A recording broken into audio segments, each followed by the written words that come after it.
In the golden light of a Roman morning, the distant roar of a crowd might be mistaken for thunder. But it wasn't the skies that stirred. It was the people, tens of thousands strong, gathered in the Colosseum for a show unlike any other. Gladiators, warriors, icons of blood and bravery. Their names whispered in markets and shouted in taverns, their stories etched into stone and memory. But the story of the arena didn't begin with cheering masses or emperors waving silk. It started somewhere quieter, somewhere sacred, at a funeral. In the earliest days of Rome, long before the Colosseum stood tall, gladiator combat was not a form of public entertainment.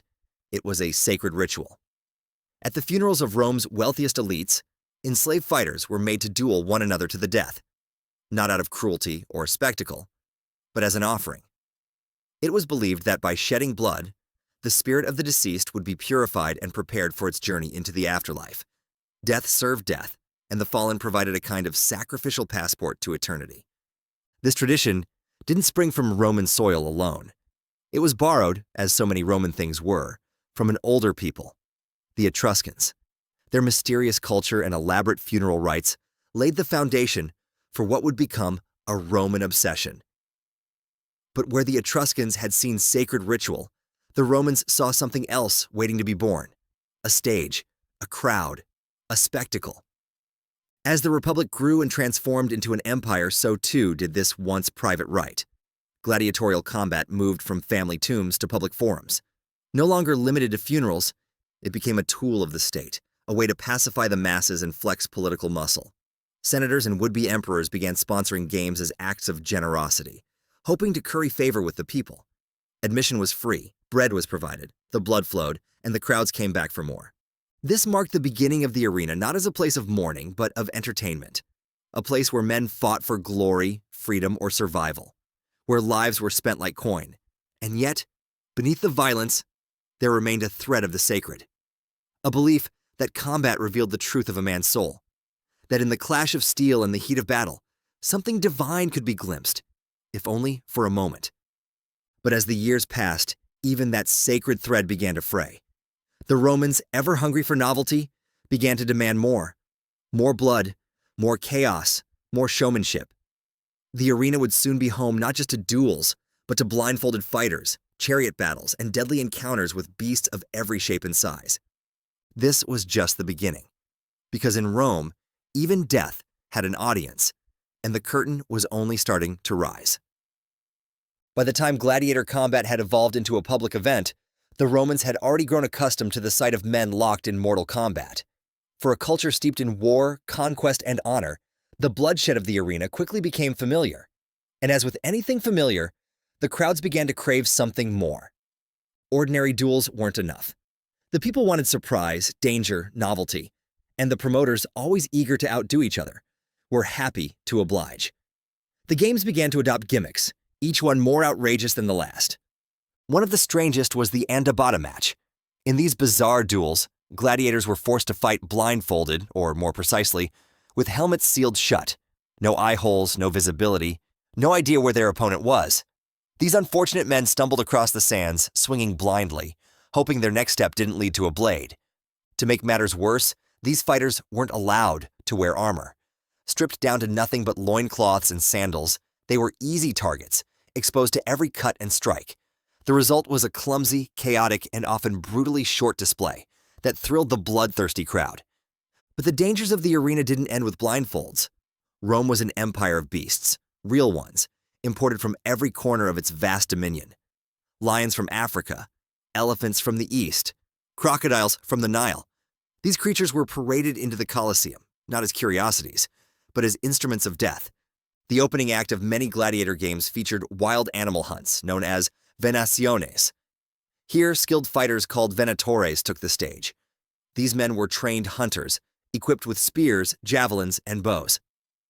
They would stalk the arena with quiet confidence, taking down dangerous creatures with precise strikes. Their work was part artistry, part execution, but not every man in the beast fights had the benefit of training. There were also the bestiarii, condemned criminals and prisoners of war, sentenced to die in the most brutal fashion Rome could imagine. Unlike the venatores, bestiarii were given little or no weaponry. They weren't meant to win. They were there to die, ripped apart by teeth and claws while the crowd roared with delight. In Rome, even execution was theatrical. And if you think that was shocking, wait until you hear what happened when women entered the arena. In the shadow of Rome's towering amphitheaters, where the sand soaked red with blood and the cries of the crowd echoed like thunder, not every warrior who stepped into the arena was a man. Though rare and often overlooked, there were women who fought as gladiators. Known as gladiatresses, these female combatants stood under the same unforgiving sun, in front of the same roaring crowds, and faced the same brutal tests of skill and strength as their male counterparts. We don't know exactly when women first entered the arena. Roman historians were often reluctant to record the details, especially when it came to anything that challenged their rigid ideas of gender and honor. But we do know this. By the 1st century AD, female gladiators had become more than a rumor. They were real. They were respected by some, ridiculed by others, but always unforgettable. Many gladiatrices fought in theatrical or novelty battles. Emperors like Domitian, ever eager to stir excitement and humor, sometimes pitted women against dwarves or arranged parody matches that blurred the line between entertainment and insult. These performances weren't always about valor. They were about spectacle, about getting a laugh or a gasp. But not all female gladiators were treated as a joke. Some were serious fighters, skilled, disciplined, fearless. We even have ancient artwork that confirms their presence.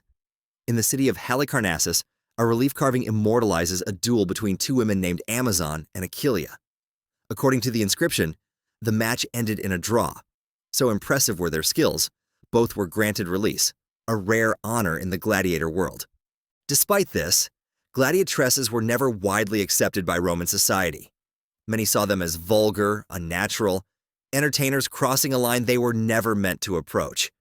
Still, their presence in the arena continued for decades, fueled by the hunger of the crowd and the ambitions of those who sponsored them.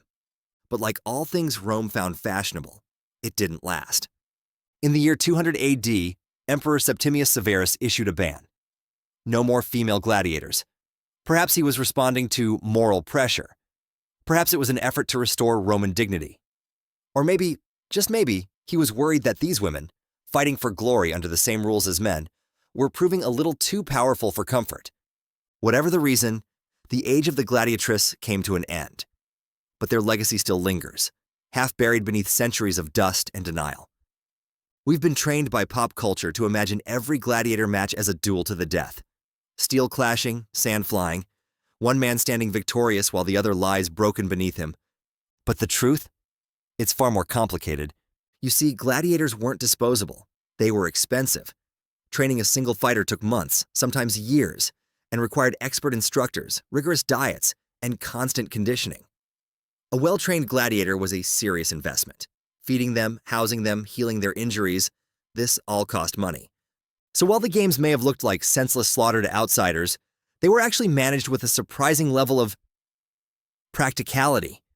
For most gladiators, death wasn't the goal. Survival was. Not just because they valued their lives, but because their owners, Laniste, wanted a return on their investment.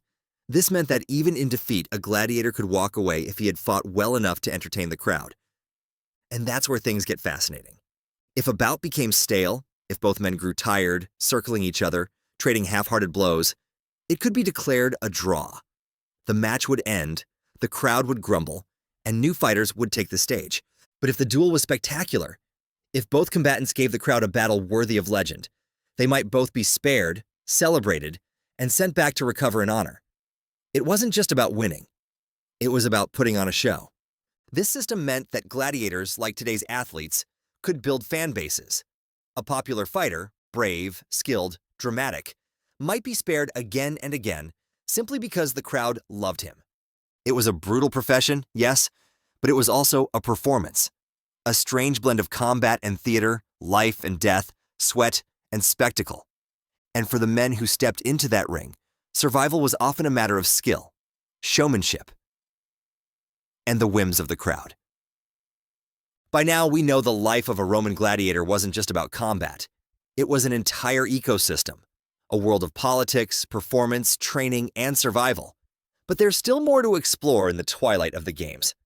Let's start with something unexpected: vehicular combat. No, not chariot racing. That was its own massive event, complete with teams, factions, and betting scandals. What we're talking about here is gladiators in chariots. The Esidarii, as they were called, fought while riding in fast-moving platforms, sometimes reenacting great battles from Roman history. One common scenario: the rebellion of Boudica, the fierce British queen who led a revolt against Roman occupation. In the arena, her legendary last stand was turned into entertainment, with costumed fighters dashing across the sand in a whirling blur of wheels and weapons. It wasn't an everyday event. These large-scale mock battles were reserved for special games, usually when an emperor wanted to show off, or when the city was celebrating a great victory. After all, coordinating multiple chariots and dozens of gladiators wasn't cheap. For the most part, the arena was a place for one-on-one duels. That was the bread and circuses formula that worked. One man against another, with fate hanging in the balance. And yet, not all battles were fought by trained professionals. Sometimes the arena was a death sentence, a punishment.